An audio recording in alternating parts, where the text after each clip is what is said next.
What up, Chiefs Kingdom? Harrison Graham here, back with another episode of the Kansas City Chiefs Report by Chat Sports. And on today's show, we got some news and rumors to catch you guys up on. And I want to start with this one. And this is more definitely in the rumor mill, but the man said it himself. Did the Chiefs try to trade for A.J. Brown last off season? A.J. Brown recently said on a podcast that Kansas City tried to trade for him, or at least inferred that they were at least interested. He mentioned them by name. Now, I'm not going to dispute this, but I am going to explain why I do have my doubts about this. So you look back at the A.J. Brown trade. First and a third to Tennessee.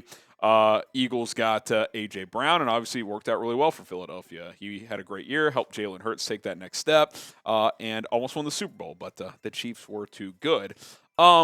I'm not sure they were interested, though.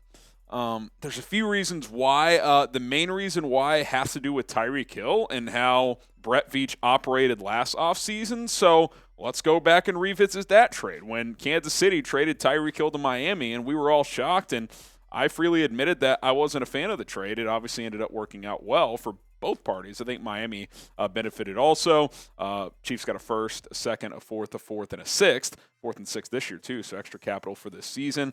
Now, A.J. Brown's a great player. Like, I would certainly have taken him in Kansas City, 1,500 yards, 11 touchdowns this year. But the reason I don't buy, I'm not saying they didn't poke around with any interest at all, but why would Kansas City freely trade Tyreek Hill, because they didn't want to pay Tyreek Hill top dollar, and then turn around and trade some of that capital from that trade, a lot of it probably, and go get A.J. Brown and pay him $25 million per year, which is what he got from Philadelphia. Now, there was a report out there that the Chiefs were willing to pay Tyreek Hill $25 per year, but not anymore. But would they think in the same light as A.J. Brown? Would they have given him $25 million per year? Because they didn't want to give Tyreek $30. I find that hard to believe. I don't know if that processing makes sense. Like, had that happened a year ago, I might have said, well, wait a second. You're trading a guy in Tyreek Hill who you've had for 6 years, is still young, is still damn good, and you're flipping him for A.J. Brown, essentially? Why? I mean, A.J. Brown's a great player, but Tyreek Hill's better. You know Tyreek Hill. You know what he brings to this offense. So I'm not sure this is the case. Again, maybe there was some interest. Maybe they reached out to see what a price was, but I'm not sure I completely buy it, if I'm being honest. Now, should the Chiefs have traded for A.J. Brown? Do you wish they would have? Type Y for yes. Type in for no. Can't sit here and say that I wish they would have because it worked out. They won the Super Bowl. Again, not saying I wouldn't take A.J. Brown. He's an awesome player. Y for yes, in for no. Pin comment on today's show. Should the Chiefs have traded for A.J. Brown? Go ahead and let me know during this YouTube ad break. Keep the trade discussion going here. Frank Clark, could he get dealt? Bleacher Report suggested that Kansas City should trade Clark this offseason. So I want to explore this just a little bit here. Christopher Knox of Bleacher Report having this to say, quote, while Clark was a valuable piece of the Super Bowl puzzle in 2022, the Chiefs are well positioned to replace him. They drafted pass rusher George Karlaftis in the first round of the 2022 draft, and 5.5 of his 6 sacks came in the final 7 games of the regular season. And yeah, Karlaftis was definitely trending up toward the end of the year. Now, I don't know if you lose Clark, or if you trade Clark, you just have replaced him with Karlaftis. I mean, Carlos Dunlap's a free agent. You have Michael Dana, but he's been more valuable as a rotation guy.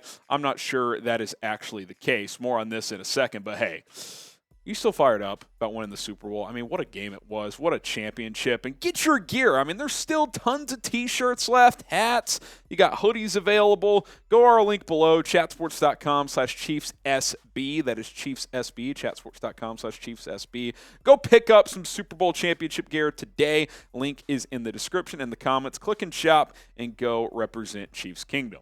Now, you look at what this offseason could look like for Clark, because right now, if the season started tomorrow, Frank Clark's cap hit with Kansas City, $30.2 million. I am very confident he will not play with that cap hit next year. That's number one.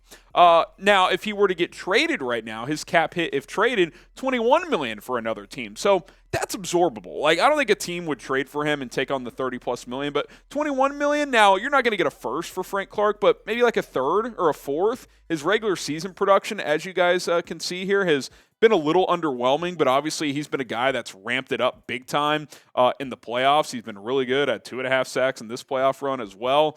But, it's a tricky one. I don't is it worth trading him for a fourth just to clear out the cap, or is restructuring the better option? I think my overall thought on this is I'd like to see him return in 2023. Obviously on a restructured deal. You're not paying him $30 million on the cap. That's just not an option. And if he doesn't agree to a restructure, then you cut or trade him, save $21 million, eat the $8 or $9 million in dead cap. But I don't know if trading him makes a ton of sense. One, I don't know how many suitors there would be, and two, I just don't know if that's the best route moving forward. I think if you lose Frank Clark, you need another edge rusher. That becomes probably your top need outside of maybe right tackle. So we'll see what happens with Clark. But I thought it was interesting that Bleacher Report proposed a potential trade for him.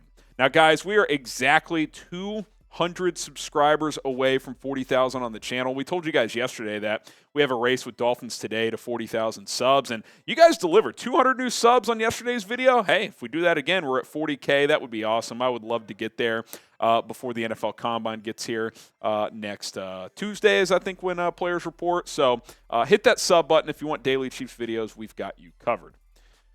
Now, Eric Bieniemy kind of spoke to the media for the first time today as the Washington Commanders' assistant head coach and offensive coordinator. And look, when he got the job, Shady McCoy, he went after Eric Bieniemy, and a lot of players have defended EB since doing that, including Patrick Mahomes today. We'll get to what Mahomes had to say on Twitter in just a few moments, but let's kind of rewind a little bit. Here's what Shady had to say, and he's called out Bieniemy before, so clearly he's not a fan. He said, quote, "What makes him a good offensive coordinator? The problem is a lot of these people that go on social media, they say he should be the guy for the job. They haven't played there. I've been in the rooms where he's coaching, and he has nothing to do with the pass game at all. When the plays are designed, that's Andy Reid." Now, Eric Bieniemy was asked about this today, about, hey, what do you think about your former player, LeSean McCoy, making these comments, yada, yada, yada. Bieniemy took the high road, which is what a leader should do, right? He said LeSean McCoy is a future Hall of Fame runner. Okay, everybody is entitled to their own comments and how they feel. When it's all said and done with, I think that's all I have to say because he's entitled to his own opinion, and that's absolutely true. Shady can say what he wants.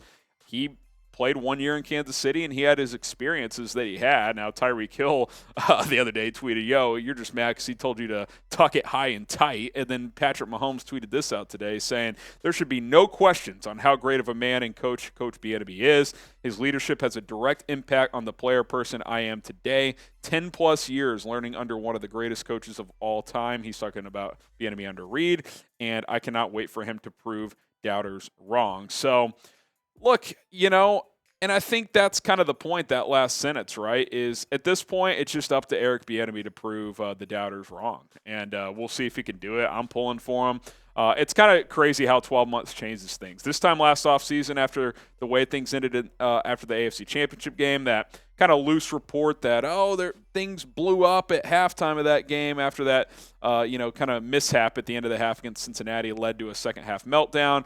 People were like, we want Bieniemy gone, don't return. Well, he comes back, and this team wins the Super Bowl, so I think he deserves some credit. I think Bieniemy handled this situation well, and now it's up to him to make things work in Washington. And if he leads that team to being a good offense and maybe a playoff spot, then I think he's going to have a chance to be a head coach. So what do you guys think? Will Eric Bieniemy have success in Washington? Producer Rolly thinks he will with Sam Howell. I mean, he's all aboard the Bieniemy-Sam Howell partnership. We'll see how that goes. Type S for succeed or type W for won't. Time will tell, and I, for one, am excited to see how it goes from afar.